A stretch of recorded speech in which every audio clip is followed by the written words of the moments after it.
Hey guys, my name's Rhea and welcome back to the 100% playthrough of The Witcher 3 Wild Hunt. We are finally done with White Orchard. We are finally ready to move to Vizima to find Yennefer, and for that we have to talk to Vesemir, so let's go ahead and do that. Yennefer's in Vizima. Got a few friends there, so... Something wrong? Look around. Trouble brewing. Now we have two options. There is then it's time to go, or who are they? We don't want to cause any trouble, so then it's time to go. Time we were on our way. I'll buy some provisions for the journey, then we'll go. Geralt, we should stay out of it, just this once.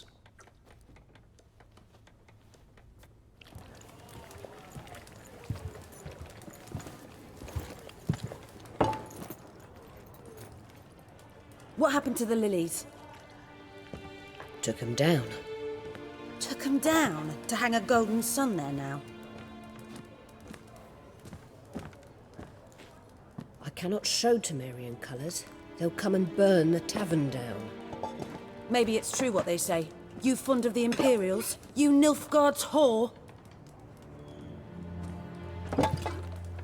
I'll let that pass. I know grief eats at your heart. You know shit. They hanged my sister, dragged her out the cloister like a dog. Said Nilfgaard's no place for superstition, that they don't fear the wrath of the gods. And you, do you fear it? If not for Annie, your child would have choked on its navel string. You owe your son to Let my sister go! attending to the birth, and you don't fear the gods' wrath. You don't fear it, you cunt!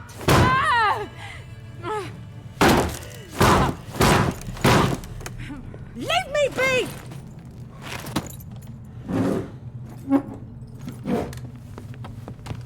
Recognize this medallion? You know what it means. Back off. You alright? They say witches steal young'uns. That true? What the Emperor promise you, freaks? Your own land? Like he did the elves once? Get out, all of you. We ain't going nowhere. Oh, so much for staying out of it. Neither are you. They won't back down now. I can see that.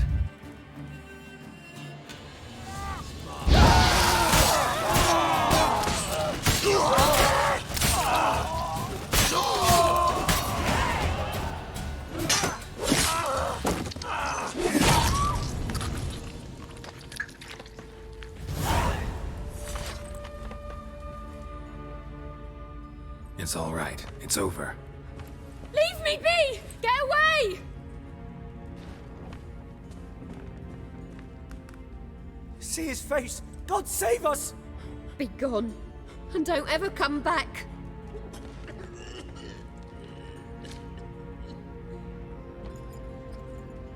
So much for not getting involved. Come on, let's go.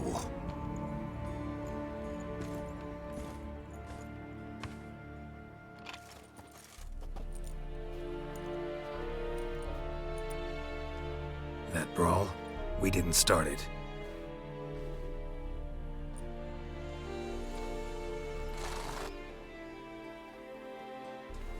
Excuses, excuses. You've not changed a bit. Yen? How?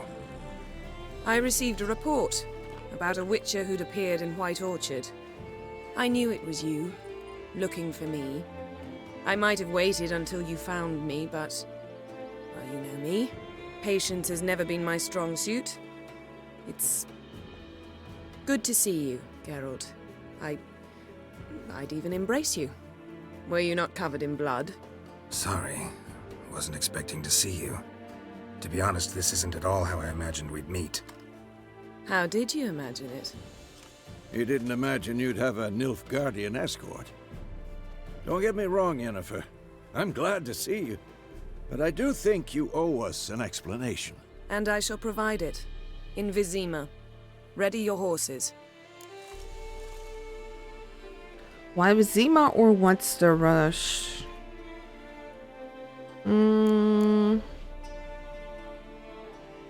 I mean, we know she's been in Vizima, so let's go with why the rush.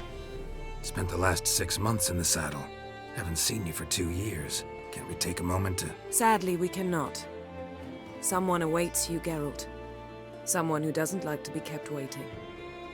Emperor Emhir var Emreis, or to those on more intimate terms with him, the white flame dancing on the graves of his foes.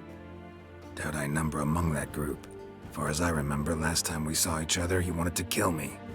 Well, now he wishes to make you an offer. The kind one can't refuse? I didn't, though I could have. Suppose I can hear him out or wonder what he offered you. The second option sounds kind of mean. Kind of snarky, so... Suppose I can hear him out. Fine. Guess I'm willing to hear him out. The Emperor of Nilfgaard, Lord of Metina, Ebbing and Gamera, Sovereign of Nazaire and Vicovaro will feel honored, I'm sure. What about you? I'm going in the opposite direction. I somehow doubt the Emperor's invitation mentioned me. Besides, I've got things to do at Kaer Morhen, remember? Yeah, I remember. Thanks for your help, Vesemir. See you soon. How's your horse? Swift? Can't complain. Why do you ask? I'd like to be back behind some thick city walls as soon as possible.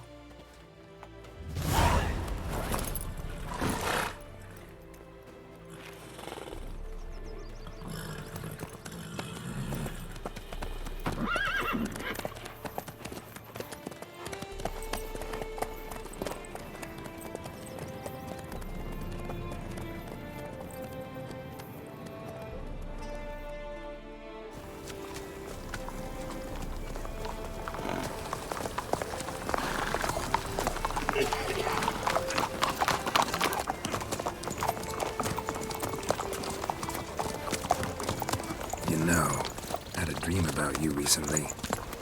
Knowing you, it was probably filthy. Just the beginning. But then... But then...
After the audience.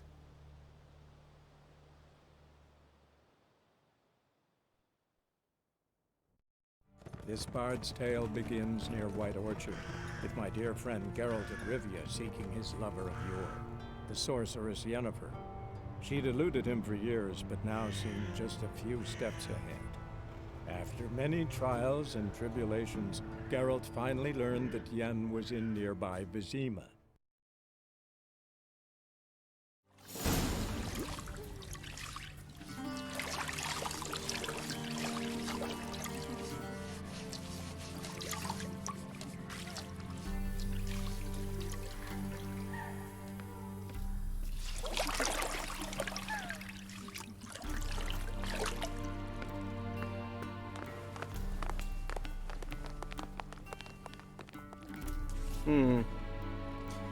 It must suffice.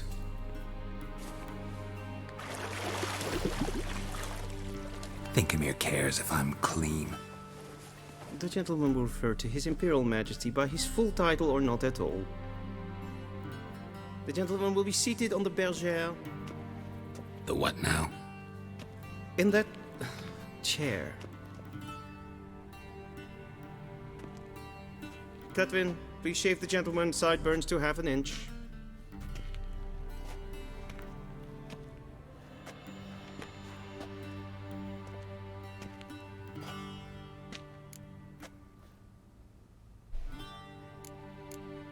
I don't think Geralt would necessarily want to give up his beard, so the option 2, I don't think he would be fond of that, so let's go ahead with something wrong with my beard. What's wrong with my beard? Always thought it added to my dignity. It does, yet it also detracts from your elegance. In Nilfgaard, we consider beards hard on the eyes, especially beards infested with lice. Been on the road a while. Fine, do your thing. Tilt your head back, please, and sit still.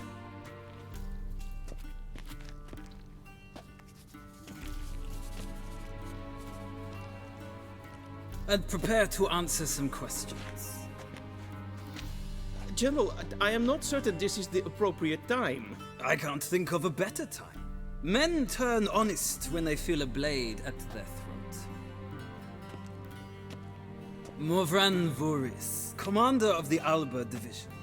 Before they take you in to see the Emperor, Witcher, there's some information I need you to verify. It's a formality, but one that must be seen to. Sure. Paperwork's gotta be in order. So, Geralt of Rivia. Place of birth unknown, parents unknown, age unknown. All insignificant details. Let us proceed to more recent events. The siege of La Valette Castle. The fate of the defending commander, one Arian.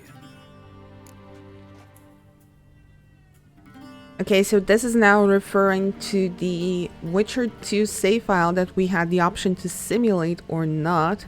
Basically what happens at the beginning of Witcher 2 Assassins of Kings, we are tasked by King Foltest to help him siege the La Valette Castle, which is the residence of his then lover, Maria Louisa La Valette, I believe she is called, and Arian was her son. So now we have 2 options, and those options depend on what we chose, or what we have to choose in the second installment of the games, which is I killed Arian during the siege, just happened that way, or I spared his life, he escaped.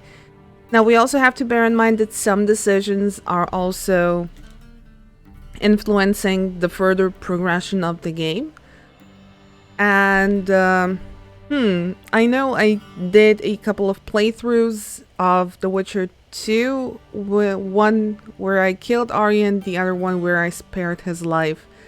And canonically, I do think that Geralt doesn't kill unless it's actually needed, and I do believe that Arian didn't have to die. So let's go with the second option. I spared his life, he escaped. We fought on opposing sides, true. Then we landed in the same dungeon. Arian escaped, set fire to the castle on his way out. So that is how the blade started. Our reports suggested the dragon was responsible. Moving on. You then found shelter in charming Flotsam, and from there made your way to Vergen. My question is how? This is also something that refers to the second game, because opposing sides are basically the Temerians, whose leader at that time, whose commander was Vernon Roche, or we could side with Jorved, who was an Elven rebellion leader, I believe, if I remember correctly. And this is kind of tricky because I don't actually remember what I took in my playthroughs.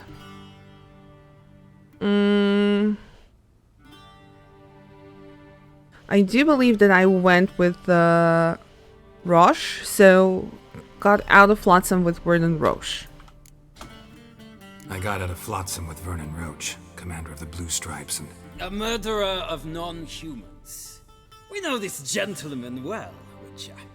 You forge interesting alliances. Something tells me my most interesting is yet to come. Go on, next question, before my beard grows back in. We shall shave you again if it does. Very well. The infamous summit at Loch Muin. You were there. And once again meddled in the affairs of the mighty. So, two options we have here are we had to save Triss, or we helped Roche rescue Anais. And Anais is, for those who don't know, King Foltest's daughter. So, at that point in time, we were in love with Triss. Or at least we thought we were in love with Triss because of the spell she cast on us. But this is kind of tricky. Let's go with had to save Triss. The mighty had imprisoned Triss Marigold. Ought to know I care about her, and I tend to rescue those I care about. And so you did, handing Radovid control of the Conclave and Council of Mages in the process. Nilfgaard recently started a war, unprovoked. So do us both a favor and stop moralizing. The gentleman must sit still. I'm almost done. I'm afraid I might find that difficult. Because, from what I know, shortly afterwards you watched a defective megascope blow your friend Sheila de Tanserville to bits. Sheila escaped, or she got what was coming to her. And again, I don't remember what happened, but it will affect the game later on, I believe. So let's go with the option that she escaped. I watched her get in the megascope, but ultimately freed her from the trap your man Letho of Gullet had set. Write that down. I want to be sure the paperwork's in order now. Well, national interest calls on one to forge difficult alliances at times. Alliances with witches included. That alliance is that Sia killed Letho, or that alliance still alive? What happened to him? This is also something that refers to the second game. Obviously, all these questions are related to the second game, where we have the option to kill him or let Letho go.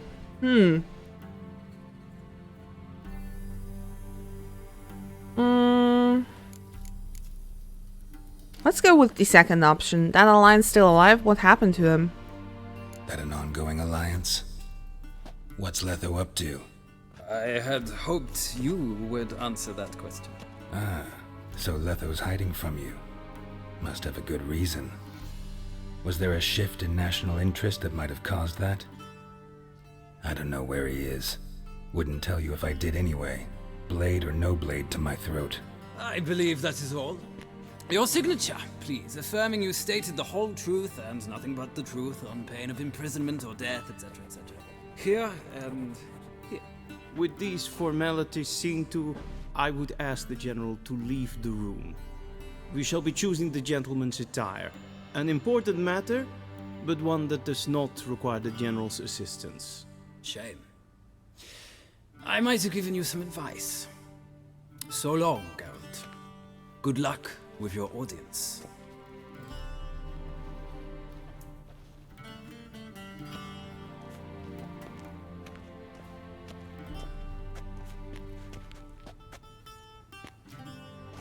Feels more like I'm being readied for a wedding. Were that so, I would have prepared the gentleman a frock, a tailcoat, or possibly a dinner jacket. In point of fact, the gentleman will choose from these garments. Any color as long as it's black, or where are my clothes? Yeah, where are our clothes? Where are my clothes? Where they should have gone long ago, with the laundress. They will be returned to you after the audience, clean and starched. The gentleman will tell me once he has chosen an outfit.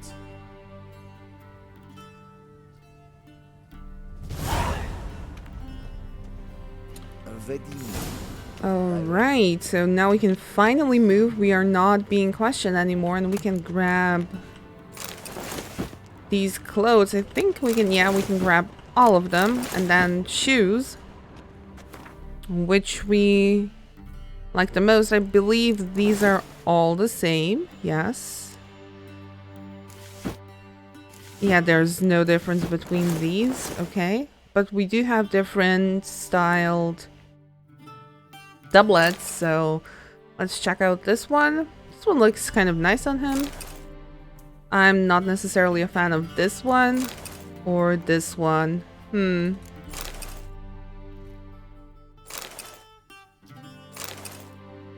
This one is not as busy as the other one, so I will go with this one. And we can also loot, which is also something I will do. A sword for witches. Let's actually read a bit. I have been stalling to read these two books for quite some time now. But here goes. A sword for witches. Who are the hunters, you ask? Folk like you and yours, I reply. The decent kind, haters of lies, doers of good. The kind who live according to the gods' laws and nature's laws too. Those disgusted by the machinations of witches, magicers, and non-humans. All that separates us from common folk is that we're the courage to take up arms to defend our lands from evil, to slice out the gangrene that eats us from within. We haven't a leader, we haven't forts or land. The gods-fearing Radovid supports us with his gold at times. We've not sworn him nor any other ruler an oath. We serve only the eternal fire, and we listen only to our own conscience. Who can join us? Any who is right of soul and sound of body. You can find us in every larger city in the north. We will give you board, lodging, and a weapon. We will explain how to spot the telltale signs of evil, birthmarks in strange and arcane shapes, smooth skin on a matron aged more than 30 springs, and black cats kept in the yard, to name but a few. We will show you how to defend yourself from witchcraft, how to tame and snuff out magic elements with Dimeridium. We will instruct you how to squeeze the sitter's darkest secrets out of them with a hot iron, and how to grant them cleansing death with the help of sacred fire. This is our first ever encounter, quote unquote, with witch hunters, which we will see later on. Now let's read of sweat and blood. A veil hangs between the worlds men see and the ones they cannot. This veil blocks the dead from the view of the living and the living from the view of the dead. Some mages can break through this veil and communicate with the dead, or else summon them to the world of the sun for short periods of time. This is the art known as necromancy. The dead can also break through the veil and enter the world of the living on their own. Yet unlike the necromancers, in doing so they are not driven by reason and will, but by a thoughtless, irrational need. This need arises from powerful emotions such as regret, longing, or wrath. Very often these emotions gain their power by being invested in a material object by the dead individual while he or she still knew life. The objects most frequently so endowed: wedding rings, favorite toys, or the instrument used for the crime which sent the returned individual to the other world in the first place. So this is in an entry about wraiths, I do believe, which we encountered in the quest Devil by the Well. And the third book is His Imperial Majesty Emhir var Emreis. Emhir var Emreis rules to expand. He has trained his strategic brilliance on a singular vision to conquer the world, though he rightfully calls this not a conquest but salvation. Yes, the Emperor of Nilfgaard sets the world alight with the torch of civilization. Trampling the still warm corpses of his father's usurpers, the Emperor seized the throne and began to assimilate the northern realms, one after the other. Terror engulfed the north. Only the Battle of Brenna slowed the Imperial's army march towards victory. A temporary peace then took hold, though none believed this mirage would last. Emhir's aim to make the entire north a vassal of Nilfgaard remained unchanged. Emhir used peace as a cover to intensify his political efforts. Now all can see their results. Chaos and disorder devoured the Nordling states. Ridden with eternal bickering and backstabbing, they near collapse. Only a strong ruler can grapple this dysfunction into function. Only a wise ruler can give vision to their blindness. Only Emhir of our Emreis can save the north. So our armies have again crossed the Aruga for the third and final time. Okay, we are getting some backstory on the characters over here. Gnomish prankings. I do believe this will be a bit of a reading episode. So, scrub the greasings from a dog's ear, soak into cotton twine, place in a new lamp of greenish hue, and set said lamp betwixt an eager crowd. Forsooth shall they swear that a dog's head they behold, and this shall be no sorcery but good betidings. For the Prince of Alander's nuptials, a paltry gnome armed with a miniature cutlass behind himself in a pie. When guests partook of the princely banquet, Anon jumped out of the besabered gnome, giving a terrible fright to all at first, then causing much merriment once the jest was figured. This is written in a very kind of archaic English that I'm not familiar with, so reading these is a bit hard. A cynocephalus, or a dog head in our tongue, a beast that in the wastes of Zangibar dwells, has the corpus of a man but the head of a dog. The Prince of Alander did receive such a specimen from those far-off lands. The cynocephalus lets stream its urine with the tolling of every hour, both day and night, and this is why the Zangibarians engrave its likeness on timepieces and compasses. Okay, these are some interesting reads we are finding over here. The opposition of Nilfgaard.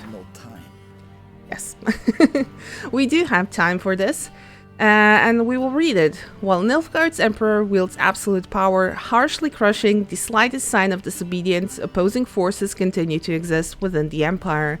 By this, I do not mean the disgruntled leaders of conquered provinces, but the magnates within the city of 1,000 towers who are unhappy with the current leadership. This conflict between the emperor and the noble houses of Nilfgaard, the capital, dates back many years. All the princes of the blood and magnates expect their ruler to wed one of their daughters and sire an heir with one of their own. The emperor, however, had other plans. This proved a slap in the face for all the great families from which he refused to take a bride. The Nilfgaardian opposition patiently waits for the emperor to slip up, for some event to occur which will weaken his authority, be it economic crisis or a defeat in battle. A secret conspiracy lies ready to seize such moment to incite the dissatisfied, assassinate the emperor, and carry out a coup d'etat, culminating with one of their own number ascending to the throne. For obvious reason, only a limited few know of this conspiracy, but any shrewd observer of Nilfgaardian politics can read the signs of its workings. So long as men are men and the world is as it is, certain dynamics will forever remain the same, and the disgruntled will always form subversive societies with the secret signs and hidden agendas. So there is a plot against Emhir going on right now to assassinate him. And we also have the Chronicles of Redania. Redang the Elf. Despite what one might conclude from this moniker, no, not one drop of elven blood flowed in King Redang's veins. They called him the Elf because of his exceptional beauty and for the great admiration he felt for the Aes Sedai. This fascination, seemingly harmless, would have horrible long-term consequences. King Redank, spitting in the face of all laws and customs, chose as his wife a half-elf, and one of low status at that, known as Beatrix of Kovir. The fruit of this regrettable and short-lived misalliance was Falka, who later formed bloody revolt against her own father. Though this uprising was ultimately extinguished and Falka herself burned at the stake, the young state was therefore thrown into chaos and for years to come. Okay. We are also getting some information about the book events, because I do believe Falka only appears in the books for now. The Wonders of Zerrikania. During my travels, I have seen countless extraordinary places. The primeval wilds of Brokilon, with trees so high their tips disappear in the clouds, dwarven chambers carved into the guts of the Mahakam Mountains with walls plated in pure gold, the ice palace of Pont Vanis adorned with stained frost windows, yet none of these made such an impression on me as did the rightly famed Zerrikania. Yet while I was traversing the Fiery Mountains, I feared disappointment awaited me on the other side. I had heard many a fantastic tale about Zerrikania, about its trackless sands, burnt white by the sun, its golden-scaled dragons weaving their nests amid the dunes, its hunchbacked horses able to survive weeks without even a swallow of water, yet none seemed to me at all plausible. I was sure all these sensations were but figments of some bard's overactive imagination. I know this will be as hard for you to believe, dear reader, as it once was for me, but all of the unbelievable tales are true. Not only that, during my many months of travel, I came across wonders far surpassing those any prior travel logs mentioned. I saw temples dedicated to the worship of dragons. I heard their voice, almost human, but reverberating with 1,000 echoes. I met warrior maids clad in leopard skins, tattooed from head to toe, and giving no ground to witchers in mastery of the blade. I saw mages who channeled power from fire. I saw seemingly harmless flies whose solitary bite would make a man fall into a deep slumber, never to awake save to die. In short, Zerrikania is a land where the fantastic is normal and the impossible occurs daily. Okay, I do believe this is the last book. And let's talk to Emhir's Chamberlain. And they say clothes do not make the man. Does the outfit satisfy the gentleman? Okay, we have the option to try on something else, which we already did. So, suppose so. A studded doublet and a sword on my back, that's what would satisfy me. But tough, when in Nilfgaard. Yes? It's a saying. So what now? Powder my nose? No need. The gentleman's complexion is light enough. The gentleman is to stand before the ruler of the North and South. I must confirm that he knows how to bow. Confirm away, I'm not a boar, I know how to bow. I'm not a boar, I know how to bow. I'm not some boar. I know how to bow. Please, demonstrate. That, sir, is how you might bow to a whore on a street corner, not to the Emperor of Nilfgaard. Please watch. Leg extended, hand flat, head down, chin to chest. The gentleman will rehearse.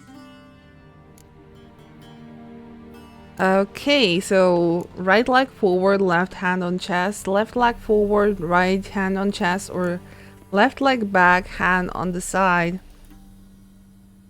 I do believe it's this.